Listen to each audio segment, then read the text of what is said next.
selon la vérité. Wayoke Valentin Bopé pesaka tela kana monstre d'amour na koyara mobimba na ngai yo susi etondelinga nzoto mawaye pichulumbi bolingo ya Ladi Jean-Pi bolakisa o bolingo ya Nise Pedro Gigi Veda o apesinga ata ya lokalote. Selon la vérité. Toranse ke waze kwa peut-être a osa l'effort moko a longola moi échec wana o azwaki na stade de martyr a beta martyr angata pour la deuxième fois tour o ezala bien organisé ça la plaît. Tola et tola mugi boye obi ke monstre a sauté martyr a sauté stade de martyr maman a ocha libana na Adidas Arena. Selon la vérité. Adidas Arena eza 9000 personnes. Mais toi, cabinet au BTN en configuration, il y a combien? Il y a 5000, si je ne me trompe pas. Bon, ça, il peut qu'à plaindre. Selon la vérité. Neti Congolais, comment vivre la discussion à foufou? Discussion à foufou, pena Congolais, comment vivre bongo? Voilà, au banina, verbe. Verbe, t'es na zolo ba pena pour nous le bien. Congolais, comment vivre la discussion à foufou? Oui. Selon la vérité. Oh, bako plainte, ça va, on a mis l'argent, on a mis dans la poche, dans les poches, et puis, batali spectacle, siko, ce balobi, ça va, balo bampiaka. Tobi so baloba. Zwa siko ka spectacle, on a.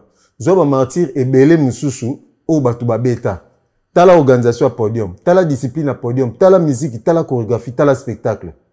Selon la vérité. Donc, quoi, tu comment focaliser quand on a plein, alors, moi, batu ba pesa, maman, bien en live, et à tes studios, on a bandela 15 fois.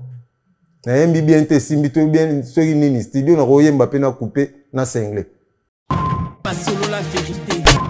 Bozu ba point show ya ba orchestre nyo sur beta martyr. Ça va te beta impiaka mais tala siko musique. Tala musique, tala spectacle, rien à voir. Selon la vérité. C'est par manque de producteurs en fait parce que ma producteur basé en confiance na été, ba ebi que bako bénéficier mbongo mingi te yango baboya ko produire selon la vérité. Yo lingo betsa waze quoi so betse ko benga nga lisute donc ça dit ba coup de fil la tali o me koma na mbongo na ngai wana nani a benga na téléphone ba producteur na biso ka selon la vérité. O to ki na ba bala to memiango fallait na concert balobi concert et komaki faliliser ce togoloba. Ça dit concert est commis vraiment à Fali et chose qui est bizarre quand vous fallait à Bimi oisez quoi pas Bimi oh mais pourtant fallait avoir invité selon la vérité. En fait pourquoi Monstre a choisi d'honorer que Fali Poupa c'est ce que j'allais parce que ces derniers temps je crois que tu seras d'accord avec moi Monstre d'amour Félix oisez quoi ne jure que par le nom de Fali Monstre Mikolo Nivoiso Kumi Safali Poupa. Kaza Chebiso. Eza nini en fait? Chebiso pour na marambo belé. Selon la vérité. Total rapide on parle des choses balo fomo la bazana babana. Siko o news basali na musique ya Congo mais tango artiste moko asali ka ke non to ça non bo to tika mutema be na Congo. Ya Monstre azolo baboy. Donc elo ni mutema be liaka pour en bonne santé. Selon la vérité. Mukolo Krifimbu, Eclipse Mesoso. Mososo Zawapi, Eclipse Zawapi. Chef d'orchestre. Poto Monakae, Poto Liboso, O Bamiseba, O Wazeka Zora Divisa, Eclipse Payaka. Mais tu comprends, tu es dans un concert à Adidas Arena, Eclipse Azat, Eclipse à Monanité. Qu'est-ce qui se passe? Ah, Zongarakin. Selon la vérité. Voilà, Kassini Luzubu. Yo siko bouleza aux arts na culturati santa tomotombele. Selon la vérité. Kanga binoso na ba audio bozo tonga wazeko na ba audio te omoni kanda panzaki bino pe bozo tonga président na ba audio bino nyoba bisel valo pe okana ngate selon la vérité.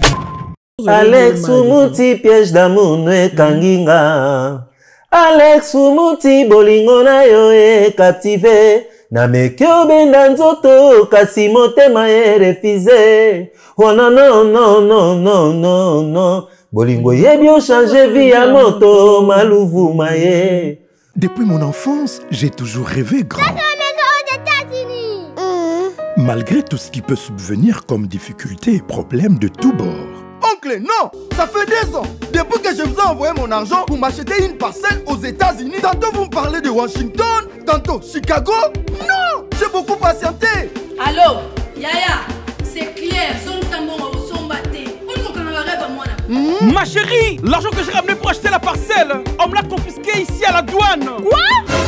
Qu'est-ce que quoi, madame? On a confisqué l'argent de la parcelle? Mais je te jure, ici à l'aéroport. Oh, quelle confiscationnairement, quelle perte! Grâce à mon travail, mon courage et avec mes ambitions, je suis devenu l'homme dont je voulais. Alors, comment matérialiser mon rêve?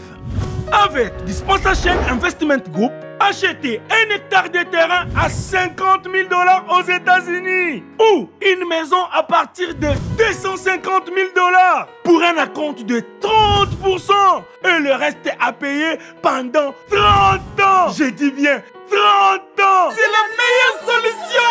Dispensation Investment Group, réalisez vos rêves.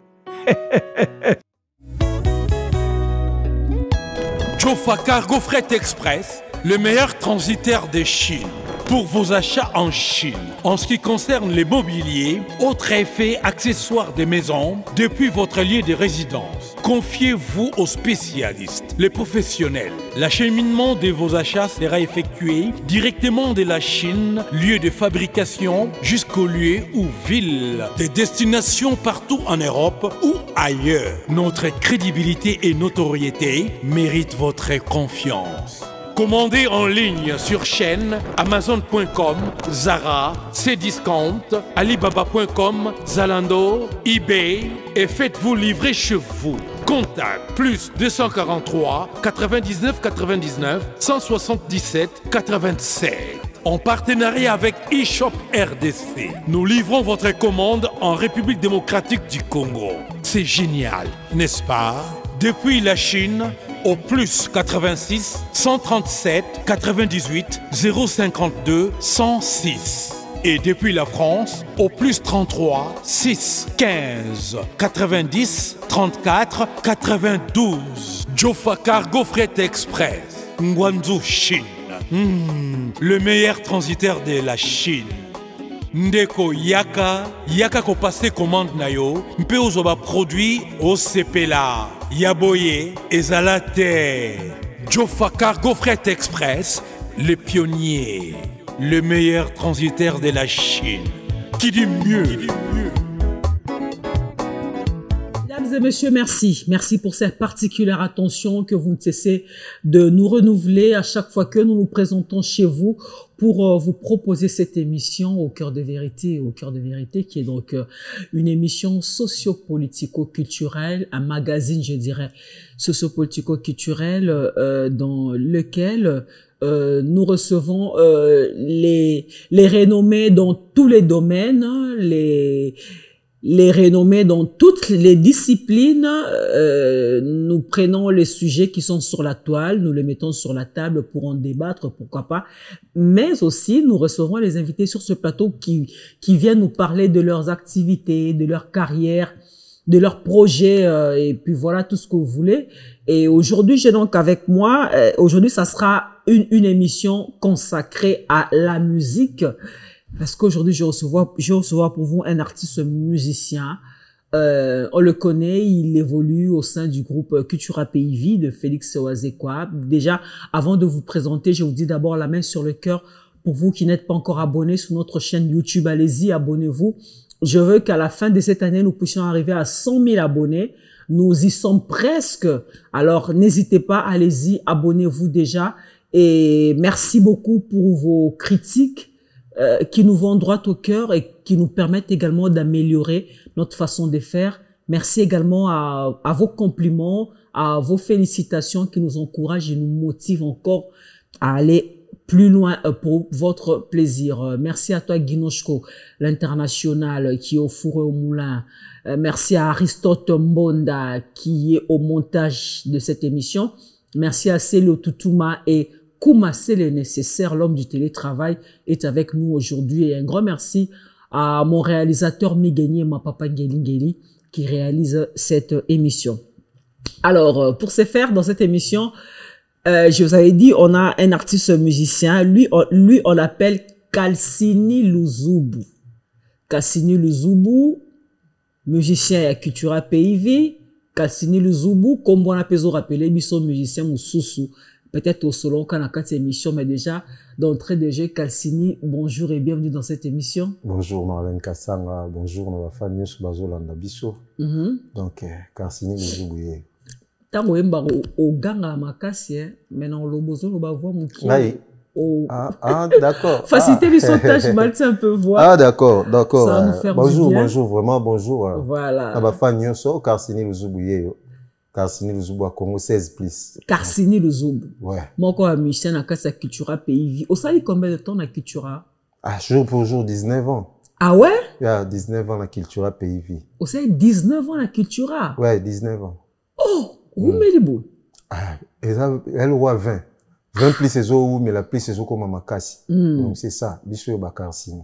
Mais ça, comment mi, bah, où met là, 19 ans l'orchestre, en tout cas, c'est trop. Aux ala tenté, qu'un orchestre me sous-souté, tout qu'un orchestre teste, bah, boya yo, ton Non, non. Ah, na qualité moussa, n'a vraiment, faut pas boya moi passi. Et ça, que, conscience, ou ebelo aux osala. So une société na patron bozo kana bien ozo ça musala bien ozo na discipline na d'abord yango mte sala bongo et puis patience yango mte sala moto à la respecter à la paix munene. Donc c'est ça. Ah d'accord. 19 ans na Cultura PIV, tu as eu aussi à composer une chanson parce que moi ça fait ça occasion ana. Si, na composé la première chanson dans l'album Adam na Eva, premier titre dans Jeu des dames. On a dédié à pas Koulout, non excellence Jean-Calvin Boisseau, on a PCM Botaza. Oh, Jean-Calvin Boisseau. Ah, ça va. Azan à Paris. Ah, JSM. JSM Protection. Donc, JSM Protection. C'est le premier titre Nangai, Jeu des dames. Et puis, deuxième titre Nangai Zalaki, na album, il y a I Love You. Il y a un titre en Zembo Technologie. On a deuxième Zembo, on a dédié à pas Koulout, Nanga, Eric Nzinga, Mercedes, Azan, États-Unis, na PCM Botaza. Donc, on a des chansons. Un album différent, à part solo vocaux, c'est ça. D'accord. 19 ans na casa Cultura PIV, dis-nous un peu. Yotan au kota Cultura, au kuta banane. C'est au quoi? Nakuta ono kapanga ya mumbala, nakuta Jos Diena, nakuta Chipoi, nakuta moi tebele, nakuta tebele vraiment gabana, nakuta tebele sincèrement. Ah d'accord. Ah d'accord. Alors les lots toujours fidèles, na Félix Wazekwa. Ouais. Monstre d'amour, la semaine dernière, en tout cas, Boza qui a une actualité sur la toile, le week-end dernier, pardon, Boza a une actualité sur la toile, enfin, Cancer n'a bien autant entendu par vos fanatiques, par le public aussi de la bonne musique, pourquoi pas, Cancer n'a bien bêta qui na Didas Arena. Maintenant, on a tous un peu, na début à concert, en fait, na première date au concert, on a Ezaki prévu. Ils avaient prévu dans le mois d'octobre. Non, juin. Le premier, non. Dans le mois de juin. Juin, le 1er juin. D'accord. Et le concert, on a prévu le 1er juin. Malheureusement, Félix Wazekwa, Azwaka, visa mingite. Toujours visa mouké, toujours 10 visas. 10 visas, donc, dans le biso c'est le spectacle. Sur le stade de martyr, spectacle, on a le nombre de personnes, donc, biso potopé sa spectacle, les photos à le grand complet. Et on peut dire, non. Na rolling atena bete lo kambango bango bamonaka ke na betaki. Non, biso ko bete za ke mtatali spectacle atali musique à comprendre que non. Bato ba pesi événement aux valeurs nango. Donc c'est ça. Le temps que tu ba visa mbimba et puis c'est bon. Donc yango c'est réalisé. Monstre a boy kobeta concert pendant le 1er juin a reporté concert naé le 14 décembre.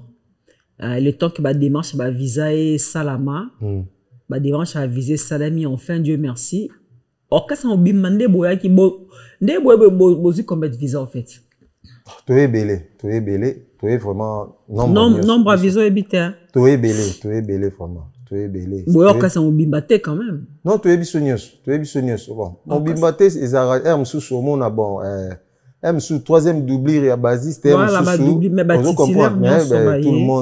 monde oui. Donc ça va quoi. Donc tu es bisognos vraiment. D'accord. Bisognos au grand complet. Ah, d'accord. Alors, Coco Malabino, comment qui je crois 2 jours avant le concert, hein? Si, 2 jours avant le concert. Vous avez tempé à répéter, tout le monde a répété 2 fois, tout répété, tout à l'Ibosso na Panthéon, tout répété 2 fois, après tout répété pas et pas à Serge Kabam, on a passé Mbote. Norbert-Villiers? Norbert-Villiers, aussi répétition, en tout cas, président Talissi au carré, donc Pépele, parce que tout le monde qui pichu Concorde, tout le monde qui fallait qu'il tout ça, moi, mixage, jouant, Stanford, Hilo, bon, Lisha déjà, Yarakin, Nasdaq, Bango déjà, Ebigé, il fallait que tout ça sous mélange, jouant pour la cohésion, et puis c'est bon.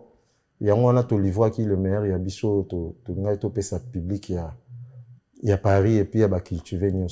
D'accord, mais et là, on va mettre tout dans la chose étonnante sur le que c'est vrai que Bozé, visa est belé, musicien Boye est belé, mais tout le monde qui oise quoi, il a toujours fait recours à musicien au balongwa.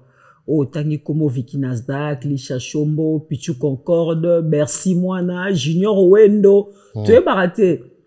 En fait, musicien, le Colomo, on a 4 culturel, le Colomo, libanda ou comment? Moni monstre, le monstre, azal, sous soutien, zalara kala, moni, aïe, comprendre ma kam sous donc, amoni, inutile aux ala dire, bon, bango baza, musicien, culturel, balongwate.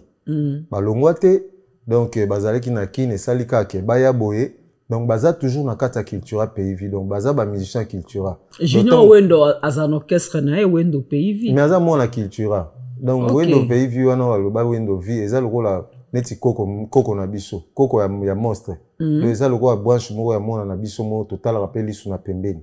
Donc, eza mabete. Mais cultura eza ndako e boti biso, tango moni ke papa za quelque part, yebi ke yo vanda na mboka na papa, il faut que nous tala papa. Bon, tout non, mais papa na bino yo ndenge ni vanda bo, on ça dit, c'est un peu ça. Donc baza ba mission culturelle pays yango bayaki, il fallait que tobe ta musique yango wana c'est bon.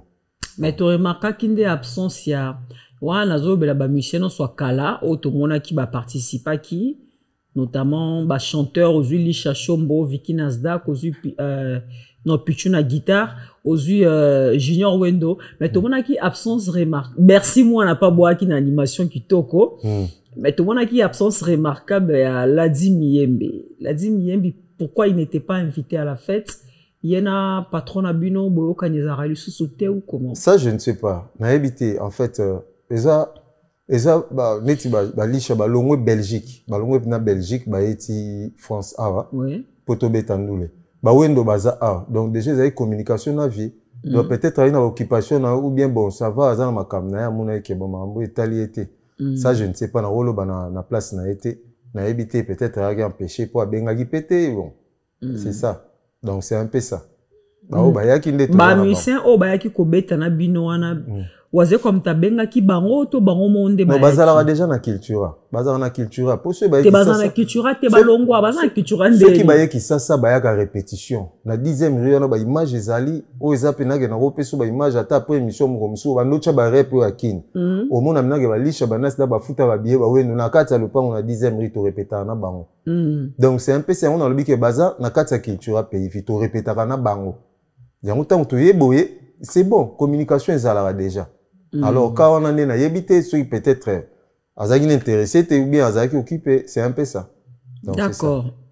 Guinon, si tu peux nous aider avec la photo de Félix Oazekwa, ça nous fera énormément plaisir. Au but que concert, Wana Adidas Arena, ça fait couler beaucoup d'encre et salive. Batubalo belong moi mingi. Balobi. Guinon, je crois que si on peut avoir la photo de Félix Oazekwa, Balobi, monstre d'amour, d'abord c'est un courageux, beaucoup de gens le félicitent. Ouais. Parce que apparemment monstre d'amour a bêta un concert pour na plainte, il y a un peu carciné le zoubou. Yoza moko a musicien culturel ou mais il peut mettre la Félix Oazekwa. Félix Oazekwa c'est le seul musicien congolais où ça dit que pour na ye a bêta un concert pour na plainte. C'est vrai que la musique c'est l'art de combiner quoi ça c'est l'art de combiner le son d'une manière à l'oreille mais en tout cas biso andé na biso Congo te bi que concert sera synonyme à plein. OK bo beta na stade de martyr bo salam piaka. OK na linga na jaro qui dans le bara bo sala nzadi si je ne trompe pas wa ba petit na ba ça na téléphone bobeta na stade de martyr bosala mpiaka bato ebele bafélicita Félix Wazekwa na courage na ye na audace na ye bato ebele pe baseka Félix Wazekwa. Beaucoup de gens se sont moqués Félix Wazekwa et de son orchestre culturel. Bon, Toranse ke Wazekwa peut-être a aussi l'effort moko a longola moi échec wana o azwaki na stade de martyr abeta martyr angata pour la deuxième fois tour où ils a bien organisé ça la plaît. Tola mugi boy, obi ke monstre a sauté martyr, a sauté stade de martyr maman a ocha libana Adidas Arena. Comme une Adidas Arena boy, Adidas Arena les a 9000 personnes. Mais toi cabine au BTN en configuration il y a combien? Il y a 5000 si je ne me trompe pas. Bon ça il peut qu'à plainte. Vas-y. Aloba, merci beaucoup. Au moins il m'a dit que ça lelo neti congolais comment vivre na discussion na foufou. Discussion na foufou pe na congolais comment vivre bongo. Wana o banina ba verbe. Verbe te na zolo ba pena pour lo ba bien. Congolais comment vivre na discussion na foufou. Oui. Na kanisa ka zalaka ta monstre lo bien na yoko donc ti na chema kolope na mikilia na yoko comprendre na ke Congo mboka na biso to boya mboka na biso te to changer nde bizaleli. C'est to changer bizaleli mboka na biso ke liboso. Donc tant martyr wana mon stade de martyr wana. D'abord monstre d'amour yemoko producteur ya stade de martyr. Pour nous betisa il faut producteur a betisa yo. Pardon c'est là producteur à stade de martyr ezanani. Yemoko monstre. Yemoko monstre ne producteur à stade de martyr. Abanana ko se produire na Olympia de Paris. À se produire dans le stade de martyrs. À Yesu ko se produire dans Adidas Arena. Alors dans le stade de martyrs wana. Batubaya kita, batubaya kite. Mais ba tellement bien. Na lobite ke batubaya kite. Non, balobi mpiaka te. Na lobinde bosala ki plainte. Batubaya te. OK, to sala ki plainte. Bosala ki plainte. Mais na plainte wana. Omoni ba place nyonso wana o batubaya kite wana. Ka période to préparer ka martyr wana to tikal na 1 ou 2 semaines avant to beta. Monstre Tindi na Ola Motors à son infinitif il y a 2023 il y a 6K abi moni mutuko eza mutuka na mbongo ya stade de martyr ba billet nyonso esilaka entre parenthèses moina loba makambo susu ezate po toyebi mboka na biso ndenge évolue alors s'il te plaît omoni émission langa okombo nango au cœur de vérité.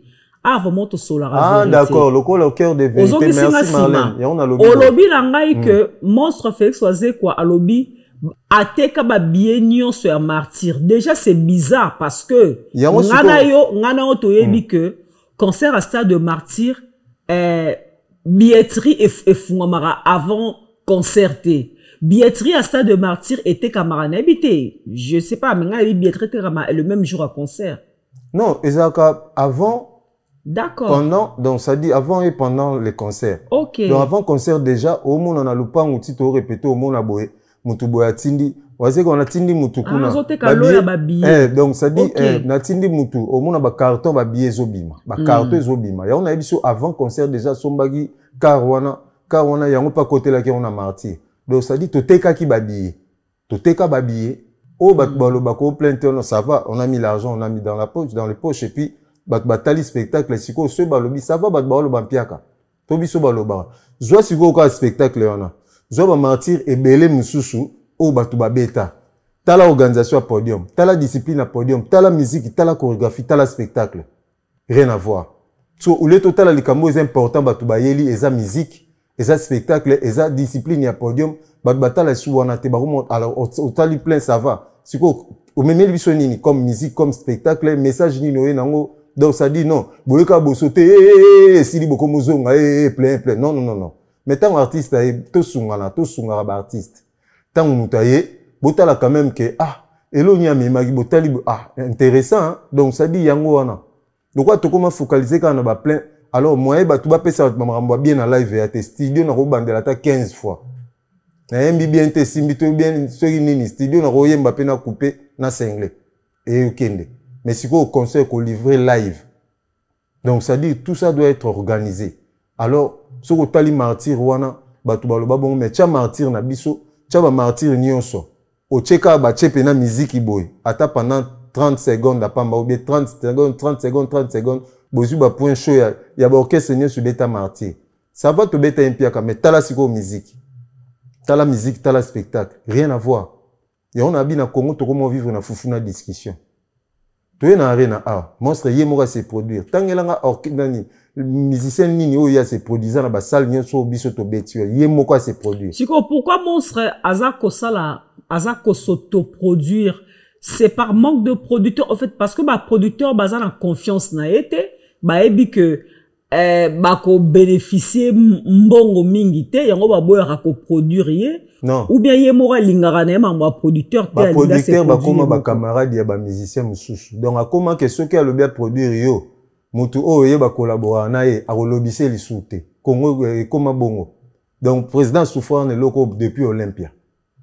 Olympia zo luka producteur ba producteur siko swega yo lingo betsa waze quoi so betse ko benga nga lisute donc ça dit ba coup de fil la tali o me koma wana nani a benga na téléphone ba producteur na biso ka ON Multiservice organisation Ngozulu avec l'artiste peintre Gozen Matuidi pour vos services de décoration intérieure et bricolage, tous travaux de peinture, papier peint, enduit, parquet, carrelage, électricité, plomberie, montage de meubles de cuisine et plateaux télévisés, contactez Gozen Matuidi. Service designer, tableau de peinture, portrait, création de logotypes personnalisés, service sérigraphie et autres. Un seul contact, les 07 58 58 10 72. Le travail professionnel dans le strict respect des règles de l'art avec l'artiste peintre Gozen Matuidi, le pro.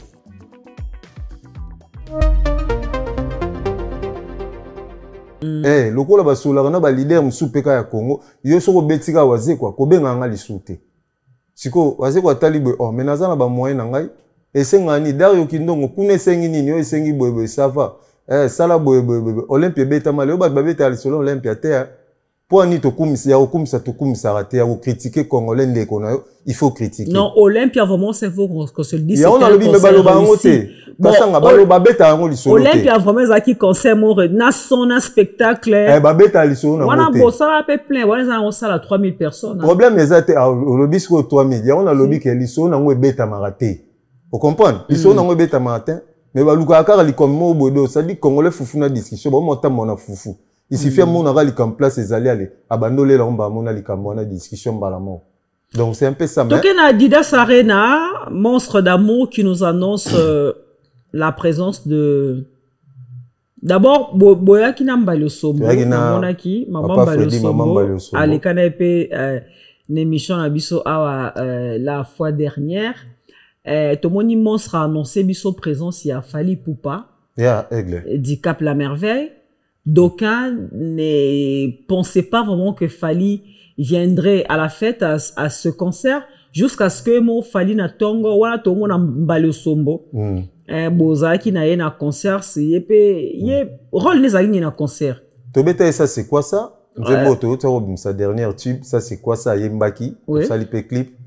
Alors après amonaki que en tout cas on les a dit basuka avant de voyager le rôle simbaki en tout cas maman ba le sombo fois à la peine Adidas Arena po yemba nzemo ne yemoko ezala te baluka mta yembela non yango faki azalaka sur place yango toyaki na ye bino boyena ba journaliste te pardon boyena ba journaliste te ba chroniqueur te non en fait nani azalaki qui ça Blaise Wanga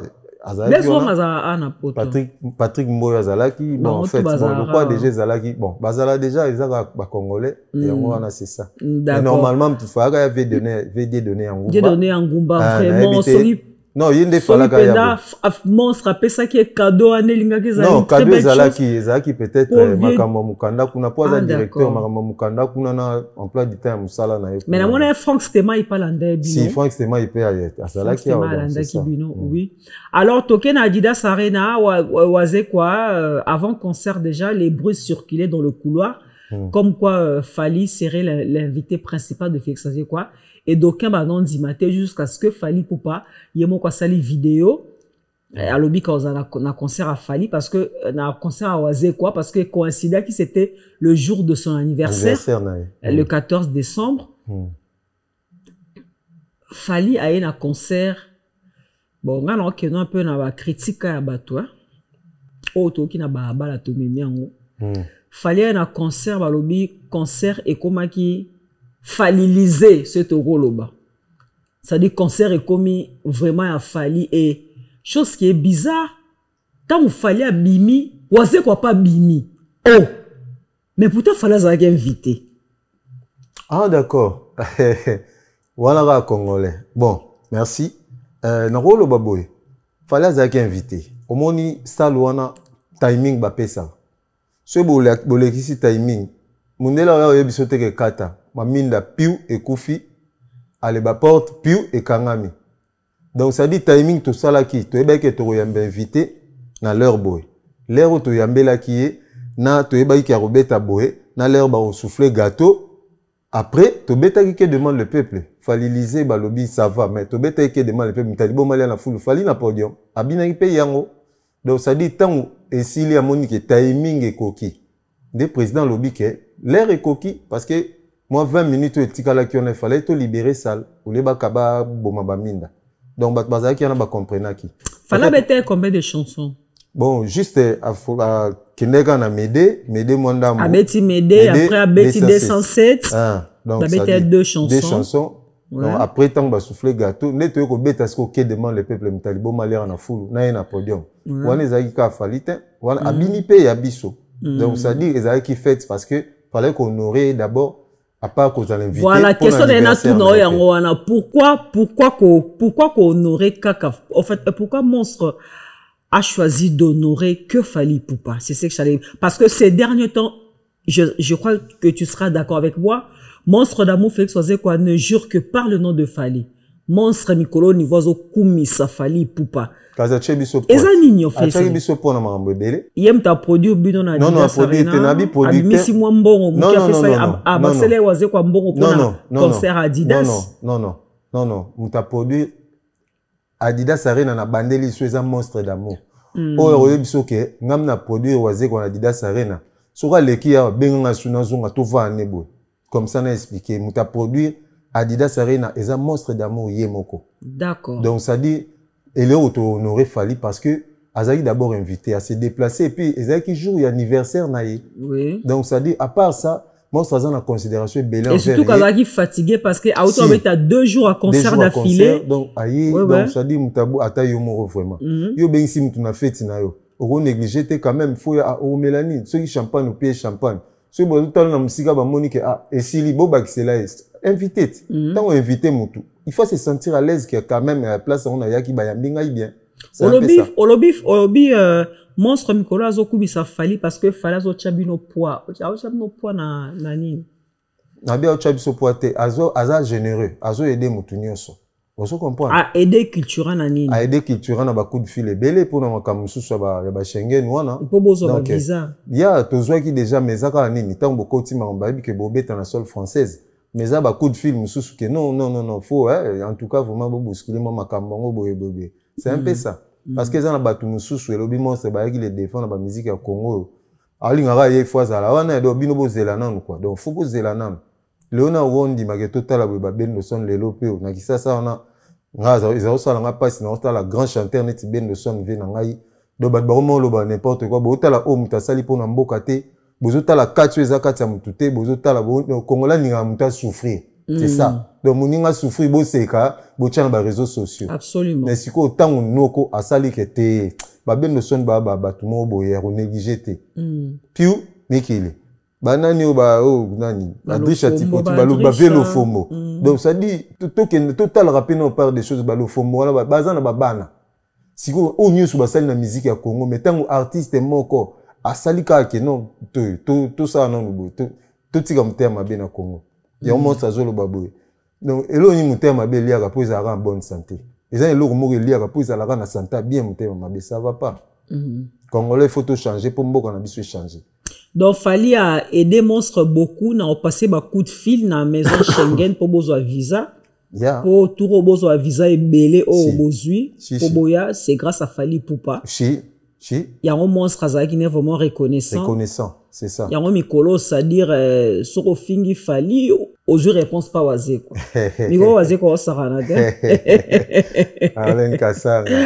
Ah, Kasi Luzubu. Adidas Arena, mais pour remercier ba Warrior, ba Tchébino Poa. Si, ba Warrior en tout cas, merci. Ba cultiver. Ba moura bonne musique, nyo so bazalaki. Donc, un monstre à remercier vraiment ba fanatique nyo so bazalaki. Bazalaki vraiment au rendez-vous. Et puis, na maman ya monstre azalaki, na maluvu, mana pesio merci. Ah, ouais, qui na maman, donc maman qui na biso bénédiction, donc c'est un peu ça. Ah, d'accord, c'est ça. Alors, programme Ezali après Adidas Arena. Après Adidas Arena. Non, qui bobi bocha liba. Bocha liba wa pituro. Ah, siko omoni makambo na lobaki yango. Donc na seki makambo écouteur, excusez-moi pardon. After Adidas Arena, yango moni lelo yo. Tozaki déjà na contrat à Belgique depuis avant.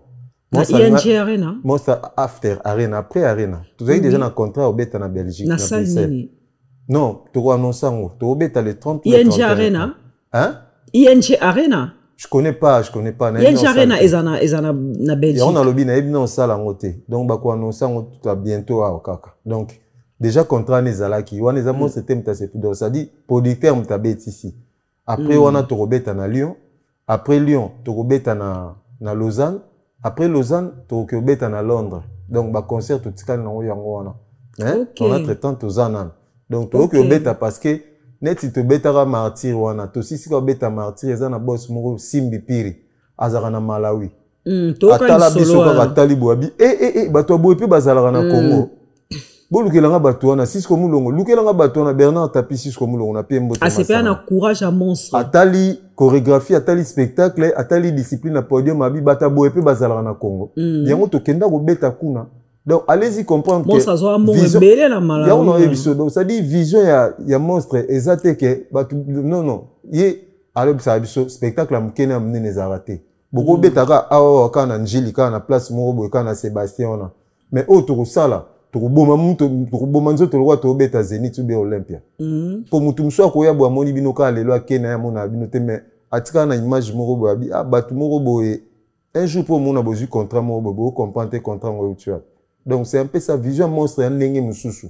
Biso na Congo comment ba otalaka batu ba ebele mais tala na muto wa bengisi bino bo ya otala a osala nini. Nini a opesa bino ya bien, c'est un peu ça. Donc c'est ça ba production zali.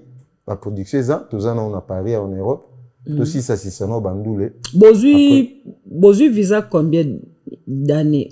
Tozu bien belé. Ah pour passeport on a ça pour nous. Bozu belé. Tozu belé moi t'es non tambla na pepele. Passeport ça on a donc moi là. Batu bazo tuna absence moko remarqué ça qui na kata concert na bino. Il y a collègue na bino animateur titulaire et orchestre. Mukolo Krifimbu Eclipse Mesoso.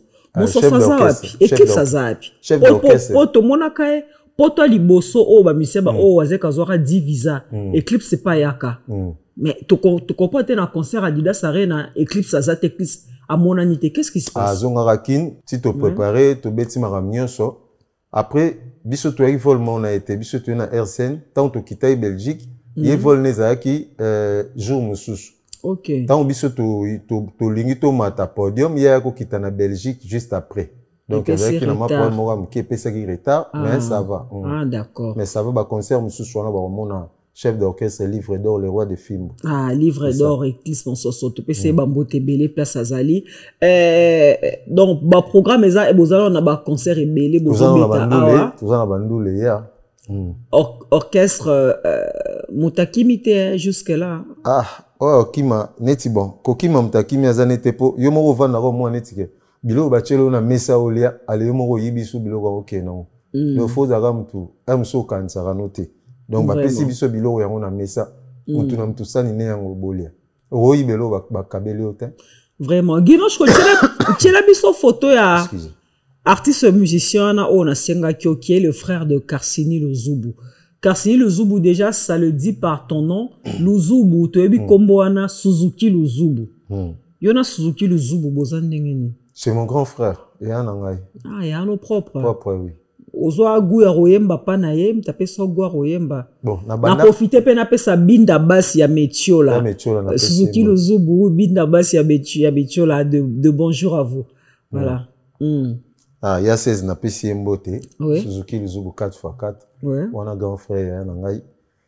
Na banda koyemba tina zo beta muziki, ya za ko pekisanga kende classe musique eza passe. Tango esali ke na ba quartier latin pesi ngape na ina ba kibinda koi. Ah, tozo bunda talika ke na o 500 classe na musique comme si ko orienter ngai, omoni musique eza boy. Poke na ngo bien il faut tambula boy, il faut kende boy. De orientation wana esala lelo Karsini Luzubu. Donc c'est ça. Lelo Suzuki Luzubu, qu'est-ce qu'il fait depuis qu'il n'est plus dans chez Djonga. Ah oui, Abeta chez Djonga. Ah, mais il est là. Azo sala pas album na un studio album, c'est ça. Peut-être qu'il peut participer. On sait absolument Suzuki Luzubu vraiment. Oh Suzuki Luzubu sala. Ah d'accord. Ah ouais, OK, Valentin Bopé. Pesaka tela kana monstre d'amour na koyara. Mobimba na ngai yo susi tondelinga nzoto mawaye pichulumbi. Bolingo ya Ladi Jean-Pi bolakisa o. Bolingo ya Nise Pedro Gigi Veda o. Apesinga ata ya lokalote. Migenyema mawaha.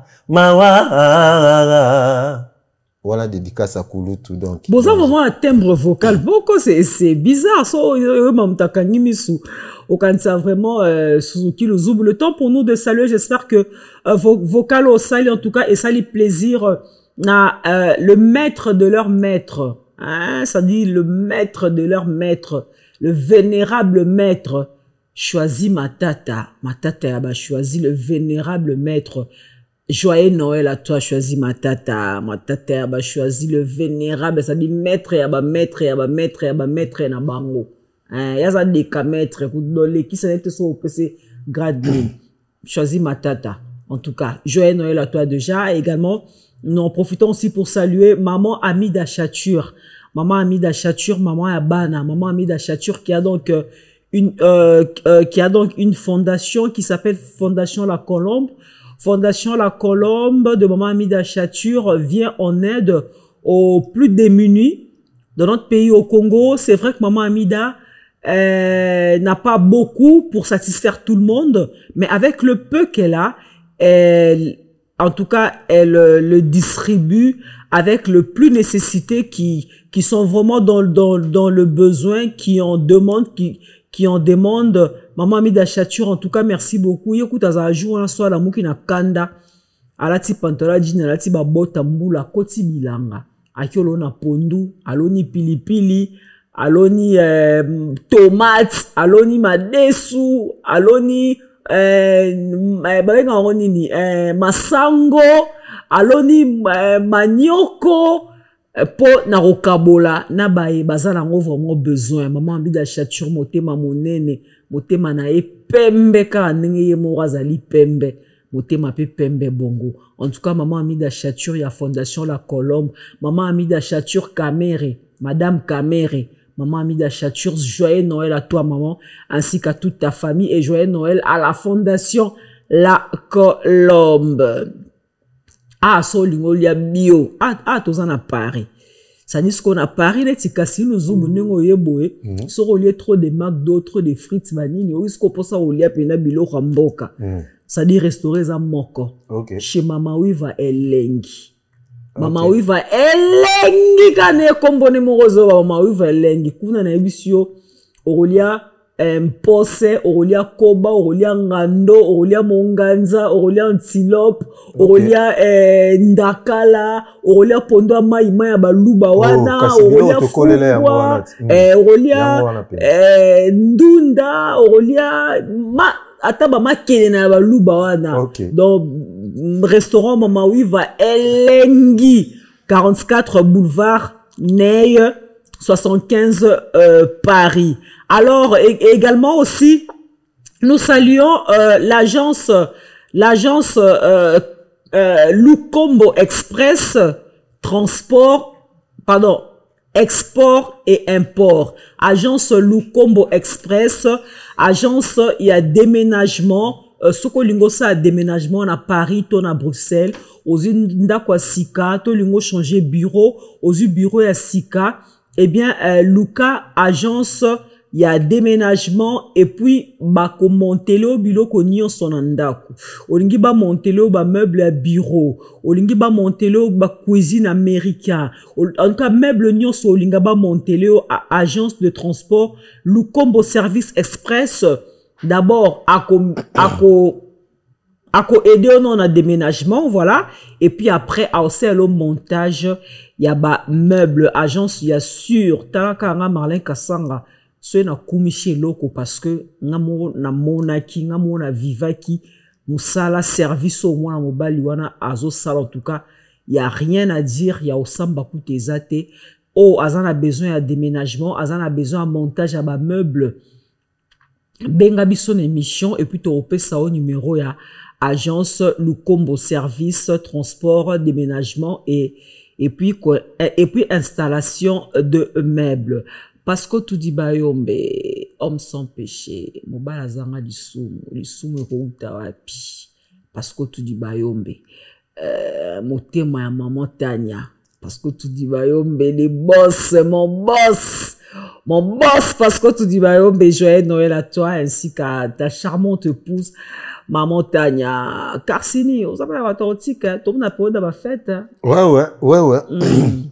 Kassang en tout cas, on remercie parce que tu awa tu yaki musala pena usilité oui autant yango yo na opesa ba joyeux Noël mais ba jono eloko parce que kalamingi te awa kaka na kata Paris awa ba ozwa surprise moko persévérance na bolingo hey na bolingo persévérance na bolingo et créer perturbation na ba réflexion na ngai moto nazala ke olinga ye wana koma mofiti Banana stada bolingo basi portere nyoso bazaya ye Albite na tina kimotema ye wana koma mofiti Batianga babia ba orge lesme na pesinga mokongo Bia orge Aoponelinga de fete na place à victoire ya Willy Moucheni kodamboka ye luzubwa leli Boyo kango kala mingi te awa donc nakata pa na ma po bozo ba plan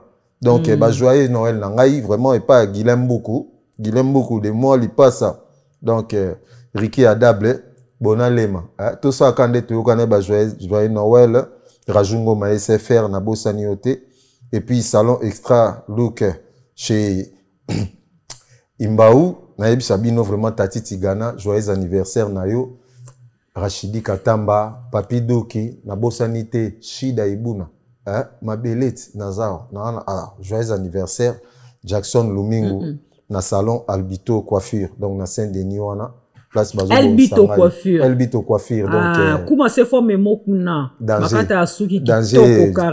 Donc Jackson Lumingo, Yubika Kaiza na Saint-Denis, donc, Karsini Luzuboazaliawa, joyeux Noël, nangai vraiment, et pas Bana nangai nyonso.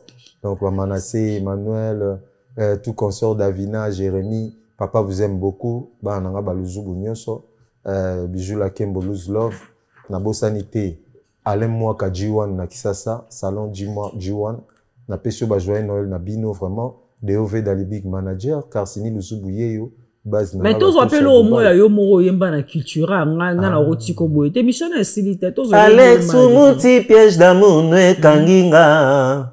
Alex Umuti bolingo na yo e captivé na mekyo benda nzoto kasi motema e refusé oh non bolingo yebi o changer vie ya moto maluvu maye Willy Moucheni Francis Lakou monstre d'amour et c'est grave so Nathalie Sumo mingi place na yaki o lelo bandima Karsini mondele akumba Biblia Mate à l'amour du prochain Akumbili susu babombe na ba obimando kiseye moko Ngai mwana Afrika Na moni verité te Ba vie na biso Luciana de Mingongo Abenga pena lobi kele ki na ngai ozokende bien Discipline kaka boye donc en tout cas merci Koloto Luciana de Mingongo na ba orientation ya binda basi ya mechola en tout cas tous ensemble. Voilà, Luciana de Mingongo. En tout cas, merci beaucoup Nae déjà mais Karsini Luzubu. Ouais. Na ozongela on a question na annoncé kaka na annoncé déjà maxi single moko ezoya il y a un maxi single qui est en préparation, c'est-à-dire le frère Olivier Kalabassi et donc le frère Thomas Lokofé sont en studio en train d'enregistrer une très belle chanson. Je sais pas si c'est si il y a combien de titres. Bon, c'est un maxi single hein. De toute façon on en parlera très très prochainement. Un maxi single qui est en train de se préparer entre le frère Olivier Kalabassi et le frère Thomas Lokofé. Le maxi single s'intitule Éternel Ekende Wawa. Voilà, excusez-moi, Ekende Wawa. Voilà combo maxi single. Il y a frère Olivier Kalabassi et le frère Thomas Lokofé qui sortira donc pour ce 7 avril 2025. Voilà, donc tous autres, c'est là vraiment featuring wana duo wana. Il y a Thomas Lokofé et Olivier Kalabassi et nous espérons que ça sera du lourd pour Nzambe, pour la gloire de l'Éternel Dieu. Torokumi Sanzambe le 7 février, retenez cette date. Maxi single Ekende Wawa avec Olivier Kalabassi et Thomas Lokofé. En tout cas, tous autres éléments vraiment de pied ferme. Voilà. Kassili Luzubu. Yo siko bouleza ozara na cultura ti santa tomotombele. Nazali ne papa oloba nazali. Neti ngai kutu ide na nga pene zala. Moi neti tokom na ba âge ba ménopause boy. Ose sika mo na société moko. Soki papa pene un jour ezake petit na nga en tout cas bo zabi bokompi na ba redi amisi na kata cultura soki disque ba plein zali. Donc ça dire balandaka orientation ya moto azotambusa yo. Pourquoi déjà to umena papa ayebi mabe na biso na malamu na biso to meseni déjà ti to epe ya kosala musala c'est bon pe monstre panzara orchestre ngo monstre te ya panzara monstre na bo akomani Angelou bengele les génies mikolo les génies monstre d'amour Angélie les génies monstre panzara culturel série mo boiti kanga binoso na ba audio bozo tonga wazeko na ba audio te omoni kanda panza ki bino pe bozo tonga président na ba audio bino nyoba bise volo pe okana te ngate oyebi toyemba boya bolamu eloba makapo na roi mabepe eloba makapo na ye l'essentiel boyo baza d'accord baza lebele. Donc na lobi ni bola mo loba pona roi ma bepe loba ma pona ye l'essentiel ba o baza d'accord baza lebele mo konzi batonga ka ekaka aza papa ezaki groupe kaka ya biso na kati ya mouvement mais ça groupe WhatsApp pa mouvement ezaki botonga te eza muto alinga ya bima mwana malamu netike azui ba audio wana atindeli mutu moko ya libanda mutu libanda azui na numéro ya leader apesi mutu libanda mutu wana atindela président. Non seulement ça, azu yango apandi yango na ba réseaux sociaux. Vous comprenez? Eza kotonga bon en fait mukonzi batonga kekaka mais kotonga ezali ya ndenga mabete. Ndenga mabete bo betaka lisolo kwa ndenga zala na ngo c'est normal. Papa nyoso batonga kaye. Donc mais ezali ya ndenga mabete ke bima libanda. Alors ezali na ngo panza mouvement te mais ezali ka ke bon. Le roi congolais on a vu sur congolais azana mutema moke muta souffrir be batu ba panzana. Congolais sangisaka te. Yango wana yo ozana kati orchestre yo musicien pour mokonza mono mutu malamu ozuka ba parti ba massa balobaki mabe o pesa président yemoko yo zo pesi mutu no libanda bureau no libanda après bureau na zu atindeli prise donc d'abord mabe na numéro ya leader yo pese pas inconnu donc non ça va pas donc ça dit na mutu on pe le roi zaine de mutu malamu te to za rapé na été wana set and play te yete pour na oka garçon Angile konina j'ai sac te chipoi mi c'est moi Angile boy bina boy nani comment ni su nani j'ai sac chipoi te azana comme mon père griffe yelamba comment ni nani Gabana tâche Gabana ok d'accord excusez-moi mon frère comme kima kinane Gabana mutapanza ba audio wana donc Gabana songi yé mutapanza nalanda set and play dans une vidéo c'était la semaine dernière à l'écran d'une émission Monakin. Franchement, Nakamwaki, j'étais vraiment étonné, mais j'ai été ému dans ces pélaki. azo tinda batu baya na concert waze kwa na Adidas Arena. Yo mona ke ba déclaration ne ona ezaki vrai to ngai na yebisaka fala zonga ka na raison. Semble za raté. Il fera zonga ka na raison parce que omoni soki déjà mutu okomi ko arriver ko finga papo a botu yobe ko loba mabe ya ndaku na bino. Na yebite soki bénédiction za na nini ou bien pas mususu ko to sam. Donc ça dit je sais pas. Fala zonga ka na raison bongo. Bon, eza mabeta zongi na raison e moka yo comprendre que on a osala ezai kitoko te. Marlène nanda kuna biso so to fandi boy. Bat ba yebisa bisoti. Ah, ya ndeni bino mouvement na ba futa raté. Yo zo vandela kuna nini. So mouvement place ba futa ra no mona bango pe bazolela. Tenga na ebinda kuna biso nde ezala. Yo yebite soki ba futa raté mais ozo juger ka bongo. Eza pende to e out.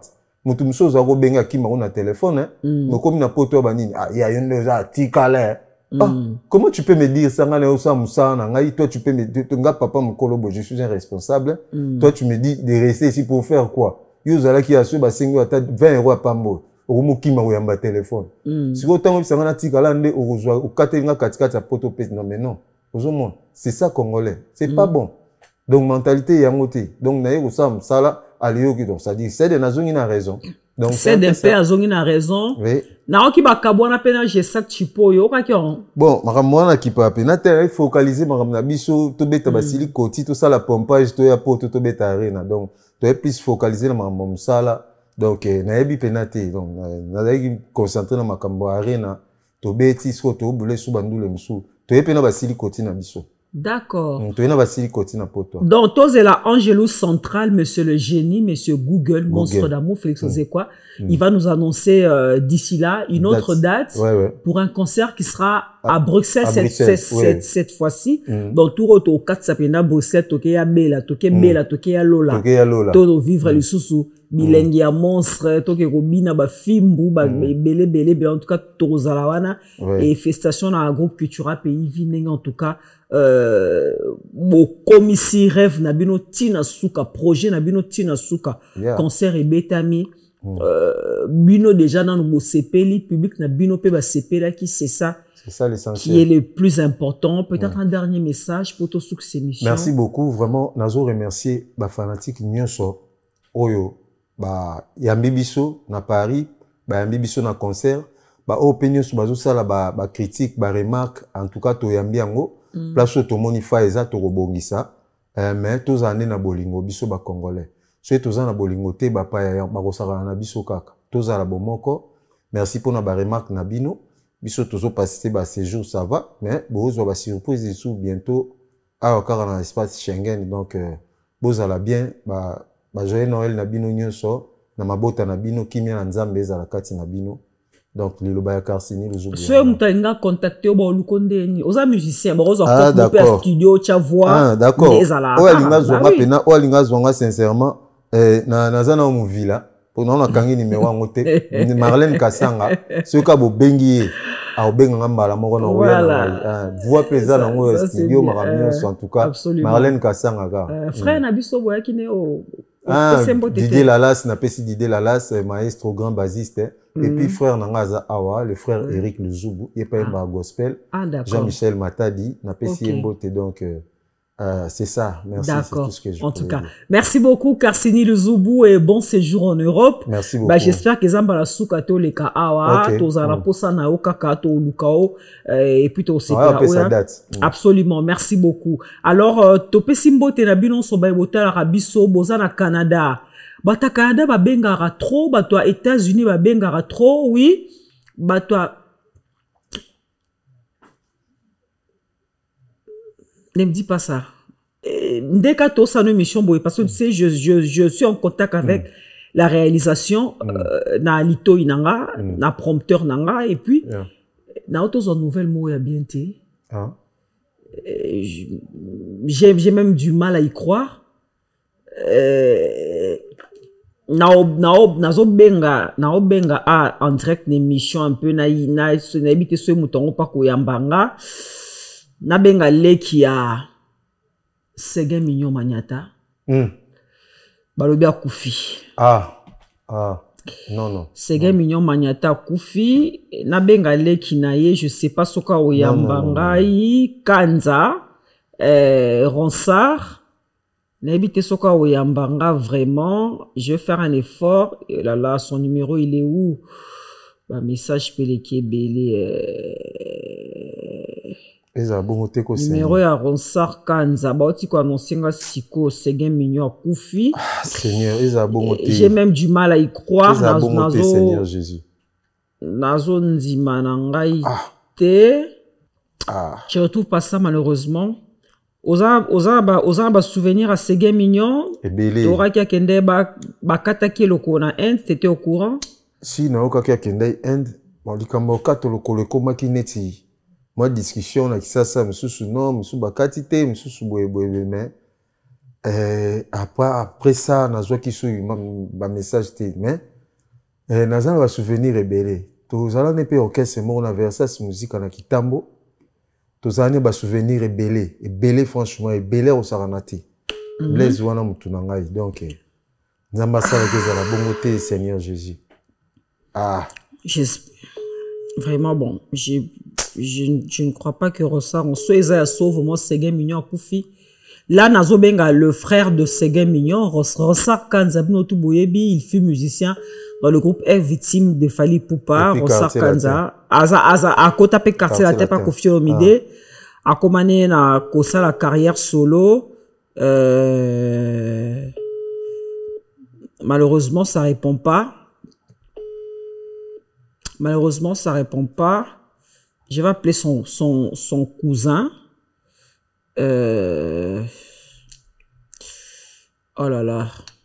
Seigneur Jésus, ça la bonne teko. C'est triste, hein. C'est vraiment triste. Ça la bonne teko, chef. Bon, on va vérifier alors le temps pour vous de clôturer cette émission. Merci Nabino Tou Bana à Canada, merci Nabino Tou Bana à États-Unis, Bana Canada, bateau na otanga, ba pays na otanga ba pays o ba bengara trop. Bana Canada, Bana États-Unis, Bana Afrique du Sud, Bana Chine, ba bengara peu trop na Chine. Ouais, puis sous ba bengara trop. Londres, Angleterre, ba bengara trop en Angleterre. La France, pe botikali simate, bo bengara trop bana France. En tout cas, merci beaucoup de partout vous êtes en train de suivre cette émission et nous saluons comme ça à partir de la Chine, Guy Bokopolo, la légende. Guy Bokopolo, la légende. Jamais jamais. Guy Bokopolo, la légende. Guy Bokopolo, la légende. Koudé et ratara jamais. En tout cas, Guy Bokopolo, bon séjour à toi la Chine. C'est par ici, c'est par ce note triste. Réalisateur Nabiso Komonenani. Guino School International. Guino School International, en tout cas, Azo remercier David Tsikou. Oui. Konza Limoges. Et puis, je n'ai été à Londres. Soit aux États-Unis, Azo Pesombote Gelor Losele. Donc, triste message en tout cas, Ezala Bongotenza, mais pardon, épargnez nos chefs Seguin. Tous les gens n'ont pas ça, en tout cas, Ezala Boité vraiment. Vraiment. Merci. C'est par ici que nous mettons un point final à cette émission, mesdames et messieurs. Merci pour vous qui l'avez suivi. Si vous voulez participer à cette émission, notre numéro est là, appelez-nous. Vous voulez faire la publicité de vos produits et de vos services. Vous voulez la visibilité de vos produits, de vos services, de vos sociétés. Notre numéro est là, appelez-nous Toso Lango. Moi, je vous dis un grand merci. Je vous retrouve très très prochainement dans un nouveau numéro avec un autre invité. Mais d'ici là, portez-vous bien et surtout, prenez soin de vous car chaque jour est une vie. Au revoir. Pas solo la vérité.